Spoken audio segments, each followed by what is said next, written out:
Hello friends, welcome to Vishnu IAS Academy. So మనం ఈ వీడియోలో హిందూ న్యూస్ పేపర్ కానీ లేదా ఇండియన్ ఎక్స్ప్రెస్ న్యూస్ పేపర్లో మనకు ఇంపార్టెంట్ ఆర్టికల్స్ ఏదైతే న్యూస్ పేపర్స్లో వస్తూ ఉన్నాయో సో కొన్ని మనం డైలీ వీడియోస్ వీటి మీద అనాలిసిస్ చేసుకుంటూ వెళ్తాం. సో ఈరోజు ఈ వీడియోలో మనం ఏం చేస్తున్నామంటే రీసెంట్గా కంటిన్యూస్గా ఒక ఆర్టికల్ ఒక టాపిక్ మీద వస్తూ ఉన్నాయి. సో అదేంటంటే సుప్రీంకోర్టు షెడ్యూల్డ్ క్యాస్ట్లో కానీ షెడ్యూల్డ్ ట్రైబ్స్లో కానీ సబ్ కేటగరైజేషన్ కూడా చేయొచ్చు, సబ్ క్లాసిఫికేషన్ కూడా చేయొచ్చు అనే జడ్జిమెంట్ రీసెంట్గా మనకు సుప్రీంకోర్టు నుంచి వచ్చింది. సో ఈ వీడియోలో ఆ టాపిక్ మీద మనం అనలైజ్ చేయబోతున్నాం. సో ఇప్పుడు ఇది ఇండియన్ ఎక్స్ప్రెస్ పేపర్లో మనకు వచ్చినటువంటి article 6-1 majority ruling over turns 2004 verdict by 5 judge bench. Milestone after Mandal. Supreme Court allows new quotas within SC or ST quota అని ఇది ఇండియన్ ఎక్స్ప్రెస్లో వచ్చినటువంటి ఒక క్లిప్ అన్నట్టు. సో ఇప్పుడు మనం ఈ ఆర్టికల్ మీద మాట్లాడబోతున్నాం. సో ఇది మనకు హిందూ న్యూస్ పేపర్లో వచ్చినటువంటి ఆర్టికల్.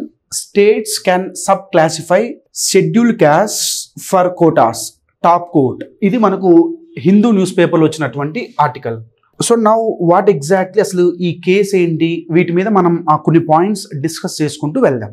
సో అసలు ఈ కేసు యొక్క history we have to find history of the case.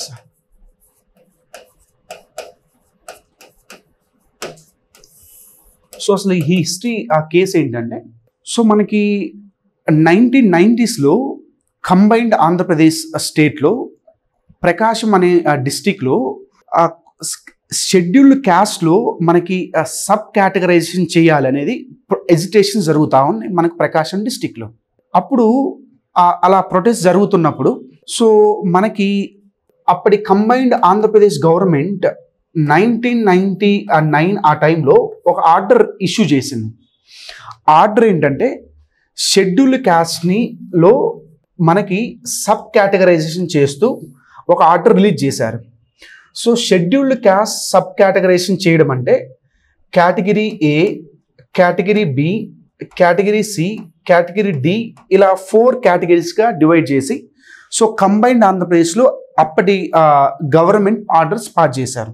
So ఇప్పుడు జనరల్గా ఏంటంటే ఇండియాలో రిజర్వేషన్స్ అనే సిస్టమ్ ఉంది. రిజర్వేషన్ సిస్టమ్ ఆర్టికల్ 16(1)(6) ఏదైతే మాట్లాడుతుందో so equal opportunities for all citizens in terms of public employment అనే స్టేట్మెంట్ మనకు ఆర్టికల్ 16 ఫండమెంటల్ రైట్స్ నుంచి వస్తుంది. సో ఆర్టికల్ 16 రిజర్వేషన్ సిస్టమ్ ఇండియాలో ఉంది అని క్లియర్గా మనకు చెప్తా ఉంది. సో ఇండియాలో రిజర్వేషన్స్ షెడ్యూల్డ్ క్యాస్ట్కి 15% రిజర్వేషన్స్ ఉన్నాయి. అయితే ఈ 15% షెడ్యూల్డ్ క్యాస్ట్ రిజర్వేషన్స్ ఏదైతే ఉన్నాయో పబ్లిక్ ఎంప్లాయ్మెంట్లో కానీ అడ్మిషన్స్లో రిలేటెడ్ అంటే ఇప్పుడు ఒక 100 సీట్స్ ఉంటే షెడ్యూల్డ్ క్యాస్ట్ సంబంధించిన వాళ్ళకి 15 సీట్స్ రిజర్వ్ చేయాలి. సో ఇప్పుడు ఇక్కడ ఉన్న ప్రకాశం డిస్టిక్లో ప్రొటెస్ట్ జరగడానికి మేజర్ రీజన్ ఏంటంటే షెడ్యూల్డ్ క్యాస్ట్ అంటే అది ఒక సింగిల్ క్యాస్ట్ కాదు, ఎన్నో సబ్ క్యాస్ట్లు ఉంటాయి మనకు దాంట్లో. అంటే రెల్లి అని, మాల అని, మాదిగ అని ఇలా ఎన్నో సబ్ క్యాస్ట్లు ఉంటాయి, ఉపకులాలు అంటారు తెలుగులో. సో ఇలా ఇక్కడ మెయిన్ ప్రొటెస్ట్కి రీజన్స్ ఏంటంటే ఆ షెడ్యూల్డ్ క్యాస్ట్లోనే certain sections of the people ఈ రిజర్వేషన్ ఫ్రూట్స్ని బాగా గార్నర్ చేయగలుగుతున్నారు. కొంతమంది సెక్షన్స్ సేమ్ షెడ్యూల్ క్యాస్ట్లో ఆ యొక్క బెనిఫిట్స్ వాళ్ళు పొందలేకపోతున్నారు. సో ఇప్పుడు ఆ విత్ ఇన్ షెడ్యూల్ క్యాస్ట్లోనే సబ్ కేటగరైజేషన్ చేయాలి అనేది వాళ్ళకున్న main agitation, main protest. So ఆ 1990s మనకి మాదిగ రిజర్వేషన్స్ పోరాట సమితి MRPS కూడా ఆ టైంలో ఫామ్ అయింది.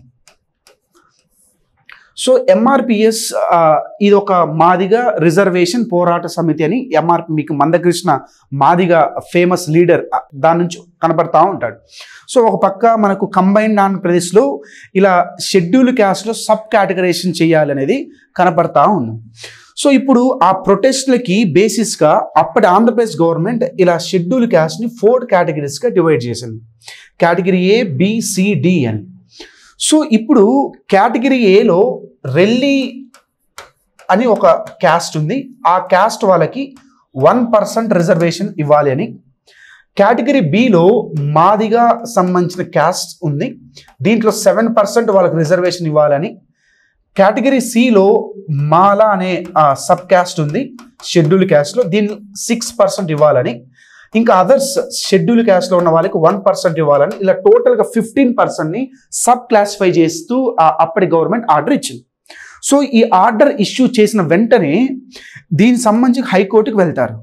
హైకోర్టు ఈ యొక్క గవర్నమెంట్ ఆర్డర్ని స్క్వాష్ చేసేస్తుంది. ఇప్పుడు అప్పటి గవర్నమెంట్ ఒక ఆర్డినెన్స్ తీసుకొచ్చి తర్వాత దాన్ని యాక్ట్ చేసి ఈ యొక్క రిజర్వేషన్ సబ్ కేటగరైజేషన్ రిజర్వేషన్స్ని ఇంప్లిమెంట్ చేయాలనుకుంటా ఉంటుంది. ఇప్పుడు ఇలా రిజర్వేషన్స్ ఇంప్లిమెంట్ చేయాలనుకున్న ప్రాసెస్లో కొంతమంది దళిత్ లీడర్స్ చాలామంది సుప్రీంకోర్టులో పిటిషన్ ఫైల్ చేస్తారు. దాంట్లో ఫేమస్ సంబంధించి మనకి ఈవి చిన్నయ్య అనే ఒక అతను, సో వెంకట్రావు అని, వెంకట్రావు అని, ఇలా ఒక 3-4 దళిత్ లీడర్స్ ఏం చేస్తారంటే ఈ యొక్క గవర్నమెంట్ తెచ్చిన ఆర్డర్ కానీ గవర్నమెంట్ తెచ్చినటువంటి ఆర్డినెన్స్ యాక్ట్కి వ్యతిరేకంగా వాళ్ళు పిటిషన్ ఫైల్ చేస్తారు. సో ఫైనల్గా supreme court in a case known as E V Chinnaiah versus state of Andhra Pradesh 2004లో top court means supreme court judgment ఇస్తుంది. So supreme court 2004 in E V Chinnaiah versus state of ఆంధ్రప్రదేశ్లో జడ్జిమెంట్ ఇస్తుంది. ఆ జడ్జిమెంట్ ఏంటంటే స్టేట్స్ షెడ్యూల్ క్యాస్ట్ని కానీ షెడ్యూల్ ట్రైబ్స్ని కానీ సబ్ క్లాసిఫికేషన్ సబ్ కేటగరైజేషన్ చేయడానికి వీలు కాదు, చేయకూడదు అన్నట్లు జడ్జిమెంట్ వస్తుంది. సో ఇది మనకు 2004 E V Chinnaiah versus state of Andhra Pradesh సంబంధించిన కేసు. అసలు now the question is what is the rationale behind disallowing by the Supreme Court with regards to sub categorization. అసలు సుప్రీంకోర్టు 2004లో ఎందుకు సబ్ కేటగరైజేషన్ సబ్ క్లాసిఫికేషన్ చేయకూడదు అని చెప్తుంది. సుప్రీంకోర్టు కొన్ని ఇంపార్టెంట్ పాయింట్స్ ఈ జడ్జిమెంట్లో చెప్పింది. ఆ పాయింట్స్ ఏంటంటే ఫస్ట్ వన్, షెడ్యూల్ కాస్ట్స్ కానీ షెడ్యూల్ ట్రైబ్స్ కానీ దే ఆర్ హోమోజీనస్ గ్రూప్స్ అని చెప్పారు. హోమోజీనస్ గ్రూప్స్ అంటే దే ఆర్ నాట్ హెట్రోజీనస్ అని మీనింగ్. మనం హోమోజీనస్ గ్రూప్స్ అంటున్నామంటే దాని మీనింగ్ ఏంటి అంటే షెడ్యూల్ కాస్ట్ కానీ షెడ్యూల్ ట్రైబ్స్ కానీ కొన్ని సెంచరీస్ నుంచి they are the people who have been discriminated, they are the people who have been humiliated, they are the people who have been ostracised. So వీళ్ళందరికీ commonality similar point ఏమన్నా ఉందంటే discriminate చేయబడిన groups అన్నట్లు వీళ్ళ. So ఇటువంటి వాటిలో మళ్ళీ మనం సబ్ కేటగరైజేషన్ చేయడం మంచిది కాదు అని ఒక పాయింట్ సుప్రీంకోర్టు ఈ యొక్క జడ్జిమెంట్లో చెప్పింది. సెకండ్ పాయింట్ ఇంకా ఏం చెప్పిందంటే ఇలా సబ్ కేటగరైజేషన్ చేయడం వల్ల ఆర్టికల్ 14 ఆఫ్ ఇండియన్ కాన్స్టిట్యూషన్ అంటే ఈక్వల్ రైట్ టు ఈక్వాలిటీ, ఇది కాన్స్టిట్యూషన్ ఫండమెంటల్ రైట్ ఏదైతే ఉందో ఇది వైలేట్ అవుతా ఉంది. సో మనకు article 14 which is considered to be a part of fundamental right to equality before law, equal protection of law అనే 2 elements ఉంటాయి. సో ఇప్పుడు ఇలా చేయడం వల్ల షెడ్యూల్ క్యాస్ట్లో ఉన్న వాళ్ళని మనం ఈక్వల్గా ట్రీట్ చేయట్లేదు అనే పాయింట్ని కూడా సుప్రీంకోర్టు ఈ యొక్క కేసులో మెన్షన్ చేశారు. ఫైనల్గా ఆర్టికల్ 361 అనే ఆర్టికల్ని కూడా సుప్రీంకోర్టు ఈ కేసులో చెప్పబడింది. సో అసలు ఆర్టికల్ 361 ఏంటంటే it is the power for the president to identify schedule caste. అంటే ఇది రాష్ట్రపతి ఏదైతే ఉన్నాడో అతను కానీ ఎవరైతే ఉన్నారో షెడ్యూల్ క్యాస్ట్ని ఐడెంటిఫై చేసే పవర్ ప్రెసిడెంట్కి ఉంది. ఐడెంటిఫై చేసిన తర్వాత వాటిని డిలీట్ చేయాలన్నా యాడ్ చేయాలన్నా యూనియన్ గవర్నమెంట్ మాత్రమే పవర్ ఉంది, స్టేట్స్కి ఎటువంటి పవర్ లేదు అని ఈ ఒక్క కేసులో మనకు 2004 కేసులో చెప్పింది. సో ఫైనల్గా అటు ఆంధ్రప్రదేశ్లో ప్రొటెస్ట్ చేయడం, అప్పటి కంబైన్డ్ ఆంధ్రప్రదేశ్ గవర్నమెంట్ ఆర్డర్స్ తీసుకురావడం, ఆర్డినెన్సెస్ తీసుకురావడం, యాక్ట్స్గా చేయడం, దాన్ని పిటిషన్స్గా ఫైల్ చేయడం. సో ఫైనల్గా ఈ కేసులో ఇటువంటి స్టేట్మెంట్స్ సుప్రీంకోర్టు నుంచి వచ్చినాయి. ఇప్పుడు ఏదైనా వేరే స్టేట్స్ వాళ్ళు ఇలా షెడ్యూల్ క్యాస్ట్లో బ్యాక్వర్డ్ ఇంకా చాలా క్యాస్ట్లు ఉన్నాయి. సో ఆ బ్యాక్వర్డ్ క్యాస్ట్కి ఏమన్నా ప్రివిలేజెస్ కానీ బెనిఫిట్స్ కానీ ఇవ్వాలంటే వాళ్ళకు వస్తున్నటువంటి హిండరెన్స్ ఈవి చిన్నయ్య కేసులో వచ్చినటువంటి జడ్జిమెంట్ ఏదైతే సుప్రీంకోర్టు నుంచి వచ్చిందో అక్కడ వాళ్ళకి హిండరెన్స్ కనపడతా ఉంది.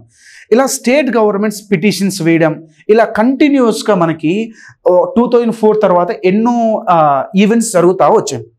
ఫైనల్గా ఈ E V Chinnaiah versus state of Andhra Pradesh అనేది 5 కాన్స్టిట్యూషనల్ బెంచ్ ఇచ్చిన judgement.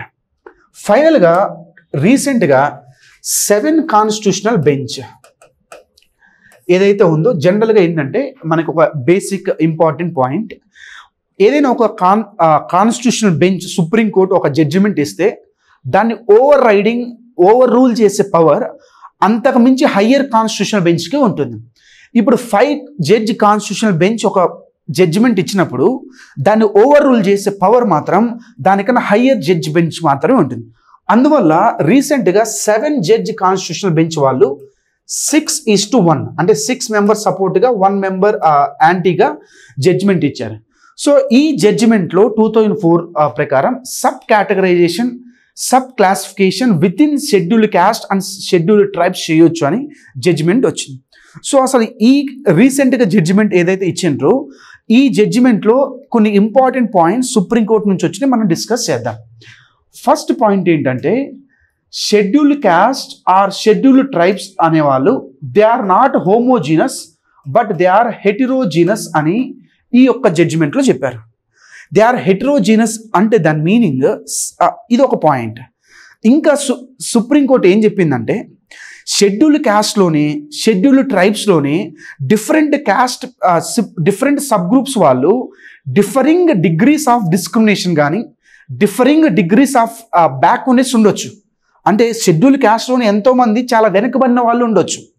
Now it is the responsibility of the state to pick up such discriminated such backward people, వాళ్ళకి బెనిఫిట్స్ ఇవ్వమని ఈ యొక్క కేసులో చెప్తా ఉంది. అంటే క్లియర్గా ఆ బ్యాక్వర్డ్లో ఉన్నటువంటి ఇంకా బ్యాక్వర్డ్ పీపుల్ని ఐడెంటిఫై చేయమని చెప్తా ఉంది సుప్రీంకోర్టు ఈ యొక్క కేసు ద్వారా. ఇంకా సుప్రీంకోర్టు ఏం చెప్తా ఉందంటే ఇట్లా సబ్ కేటగరైజేషన్ ఏదైతే స్టేట్స్ చేస్తూ ఉన్నారో it is not going to affect article 361 అని చెప్తా ఉంది. సో ఆర్టికల్ 361 ప్రకారం ఏదైతే ఉందో president power to identify scheduled caste or scheduled caste. So దీన్ని ఈ సబ్ కేటగరైజేషన్ చేయడం అనేది ఎట్టి పరిస్థితుల్లో కూడా అఫెక్ట్ అవ్వదు అని చెప్తా ఉన్నారు. సో ఇంకా సుప్రీంకోర్టు ఏమేమి పాయింట్స్ చెప్పిందంటే ఏదైతే స్టేట్స్ సబ్ కేటగరైజేషన్ చేస్తూ ఉందో it is going to come under judicial review. అంటే స్టేట్స్ ఇలా కేటగరైజ్ చేసినప్పుడు తప్పకుండా ఆ categorization whether within intra vires of the constitution whether it is ultra vires of the constitution అని డిసైడ్ చేసి రివ్యూ చేసి దాని మీద జడ్జిమెంట్ ఇచ్చే పవర్ కూడా సుప్రీంకోర్టుకు జ్యుడిషియల్ రివ్యూలోకి వస్తుంది అని క్లియర్గా చెప్తా ఉంది. ఇంకా సుప్రీంకోర్టు ఈ యొక్క కేసులో ఏం చెప్తా ఉందంటే ఏదైతే స్టేట్స్ కేటగరైజ్ చేస్తుందో అటువంటి కేటగరైజేషన్ అనేది ఆ రిజర్వేషన్స్ ఏదైతే ఇస్తుందో state should not do this categorisation based on their whims and fancies. అంటే వాళ్ళ ఇష్ట ప్రకారం చేయొద్దు. It should be supported by a strong empirical data. అంటే ఇప్పుడు నేను ఫర్ ఎగ్జాంపుల్ ఈరోజు నేను రెల్లి అనే క్యాస్ట్కి 3% రిజర్వేషన్ పంజాబ్ స్టేట్లో ఫర్ ఎగ్జాంపుల్ ఆంధ్రప్రదేశ్ స్టేట్లో ఇస్తుంటే ఆ 3% ఇవ్వడానికి it should be supported by strong empirical data. అంటే వాళ్ళ యొక్క ఎకనామికల్ కండిషన్స్ వాళ్ళ యొక్క బ్యాక్వర్డ్నెస్కి క్లియర్గా మనకు డేటా కనపడి ఉండాలి. ఇప్పుడు సే ఫర్ ఎగ్జాంపుల్ మాదిగా అనే ఒక సబ్ క్యాస్ట్కి విత్ ఇన్ షెడ్యూల్ క్యాస్ట్లో 8% రిజర్వేషన్స్ ఇవ్వాలి అనుకుంటే ఒక స్టేట్ ఆటోమేటిక్గా ఎందుకు ఇస్తున్నామో దానికి ఒక ఎంపరికల్ డేటా స్ట్రాంగ్ సపోర్ట్నెస్ ఉండాలి. ఇలా సుప్రీంకోర్టు కొన్ని పాయింట్స్ ఈ యొక్క కేసు ఈ యొక్క హిస్టారికల్ జడ్జిమెంట్ ద్వారా మనకు చెప్పారు. ఇంకా అసలు ఈ జడ్జిమెంట్లో కనపడని మనకు పాయింట్స్ ఏమైనా ఉన్నాయంటే that is with regard to creamy layer. So even though the concept of creamy layer in scheduled caste and scheduled tribes is not a part of the judgment, but still ఈ case ఏదైతే judgement ఇచ్చినటువంటి 7 మెంబర్స్లో 4 members క్లియర్గా వాళ్ళు creamy layer అనే కాన్సెప్ట్ను కూడా కాషియస్గా కొన్ని discussions చేశారు. అంటే వాళ్ళ ఇక్కడ జరిగినటువంటి డిస్కషన్స్ ఏంటంటే, ఇంకా షెడ్యూల్ క్యాస్ట్లో కానీ షెడ్యూల్ ట్రైబ్స్లో కానీ there are certain people who have availed the benefits of reservation. అప్పుడు ఆటోమేటిక్గా వాళ్ళు కొన్ని మంచి సోషల్ ఎకనామిక్ కండిషన్స్ ఇంప్రూవ్ అయ్యాయి. ఇప్పుడు వాళ్ళకి ఈ రిజర్వేషన్స్ బెనిఫిట్ ఉండాలనా వద్దా అటువంటి డిస్కషన్స్ కూడా మనకి ఈ యొక్క జడ్జిమెంట్ సంబంధించి కేసులో పార్ట్ కాకపోయినా బయట వచ్చాయని డిస్కషన్స్ వచ్చాయి. సో ఫైనల్గా ఈరోజు మనం డిస్కస్ చేసిన ఏదైతే కాన్సెప్ట్ ఉందో టోటల్గా sub categorization of schedule caste or schedule ట్రైబ్స్కి సుప్రీంకోర్టు అలో చేసింది. అంటే 2004లో E V Chinnaiah versus Andhra Pradesh state సంబంధించి ఆ కేసులో సుప్రీంకోర్టు సబ్ కేటగరైజేషన్ చెయ్యొద్దు అని చెప్పి దానికి కొన్ని రీజన్స్ చెప్పారు. కానీ ఇప్పుడు అదే జడ్జిమెంట్ని ఓవర్టర్న్ చేసి ఇప్పుడు 2024లో ఈ జడ్జిమెంట్ రివర్స్ చేశారు 7 కాన్స్టిట్యూషనల్ బెంచ్. సో ఇలా కొన్ని పాయింట్స్ మనం డిస్కస్ చేయాలి. ఇది జనరల్ స్టడీస్ పేపర్ 2లో polity and social justice constitution ఏదైతే సోషల్ జస్టిస్ పేపర్ 2లో మనకి హెల్ప్ అవుతుంది. సో ఇప్పుడు దీని నుండి ఒక మెయిన్స్ క్వశ్చన్ మనకి అడిగే ఛాన్సెస్ ఉండొచ్చు. Is it a case for creamy layer within scheduled caste or scheduled tribe? Critically argue. So ఈ కేస్ ఏదైతే ఉందో దీని మీద ఇటువంటి క్వశ్చన్స్ యూపీఎస్సీ మెయిన్స్లో ఫ్రేమ్ చేసే ఛాన్సెస్ ఉన్నాయి. సో ఇది మనకు ఈరోజు సంబంధించిన టాపిక్. సో మీరు ఇక్కడ చూస్తే ఎంఆర్పిఎస్ సంబంధించి కేటగరైజేషన్ చేయాలని ఎంతోమంది ప్రొటెస్ట్లు చేస్తూ ఉన్నారు. సో అదొకటి. So reservations to central government jobs for ఎస్సీస్కి మనకి 15% రిజర్వేషన్స్ మనకు ఇప్పుడు ఉంది. సో ఇది మనకు ఈ టాపిక్ సంబంధించి sub categorization or sub classification of scheduled caste and scheduled tribes. Thank you.